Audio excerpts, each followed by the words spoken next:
A lot of shows are making use of digital technology. Hi Mario, thank you for being with us today. Hello, it's a pleasure. So I would like to know what projects, television shows you've worked on as an animator. Well, when I graduated from the California Institute of the Arts, my first studio that I worked at was Hanna Barbera Studios. And the first cartoon that I worked on was The Smurfs, and I also worked on A Pup Named Scooby-Doo, The Real Adventures of Johnny Quest, The Pirates of Dark Water, and a whole host of straight-to-video projects. And I also worked at Universal Studios on Casper the Friendly Ghost. I've worked at Nickelodeon Studios. I've worked at Fox Studios. So I've worked at quite a few studios doing illustrations and drawings. I think I'm with a lot of people in thinking that shows that are cartoon-based take a lot more time than real-life programs. Would I be correct in that assumption or no? Yes, you would be correct because there are many people that are involved in the animation process. Besides the animators, in traditional animation, you also have the cell painters, and that's something that's changed over the years because of digital technology. But you've got voice actors. You just have, and not to mention all the animators that it takes to animate the different shows. Great, that's my next question. Leading to digital media, the traditional animation is now sort of been geared towards computer-generated images, CGI? Yes, because of the advent of computer-generated images, or CGI, a lot of shows are making use of digital technology.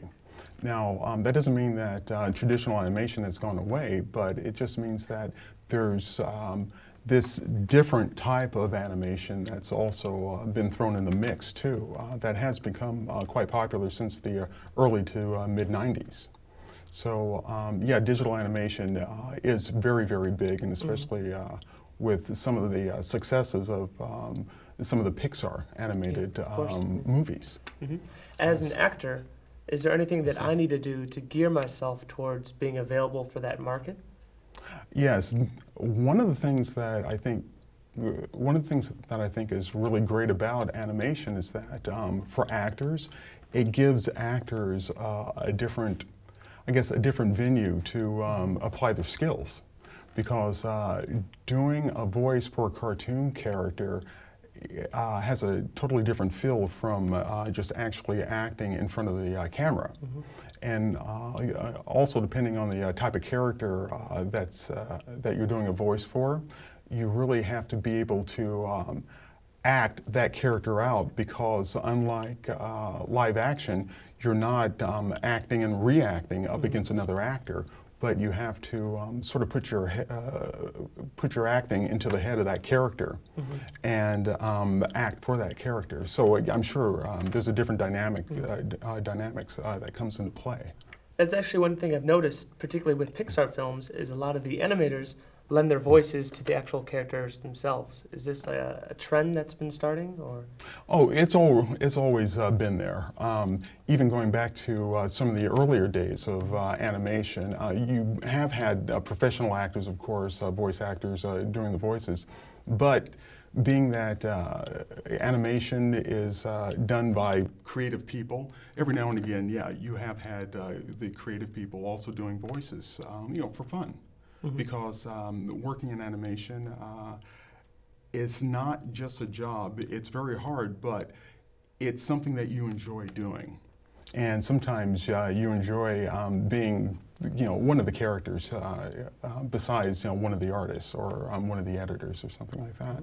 But yeah, you just enjoy your work, and so you want to also be a part of that work too, in other ways. My last question for you is about motion capture. Yes. Particularly on video games, sports, they'll typically have an actor in one of those suits and run around. Is that something that an actor needs to be familiar with, or anything they can do to familiarize themselves with animation in order to do a better job? Yes, I think that is a very important thing for an actor to do because it just gives you more in your repertoire that you can use whenever you're out there looking for work. I mean, this just opens up a whole new avenue to apply your skills to. And it's a different way of applying your skills. And unlike acting and reacting up against another person, you've got to be able to sort of get into the head of these CGI characters whenever you're doing your acting with motion capture. So yeah, I think that doing motion capture and learning about motion capture is very important as an actor. Yeah. Okay, great. Mario, thank you for your time. Thank you. It's been a pleasure.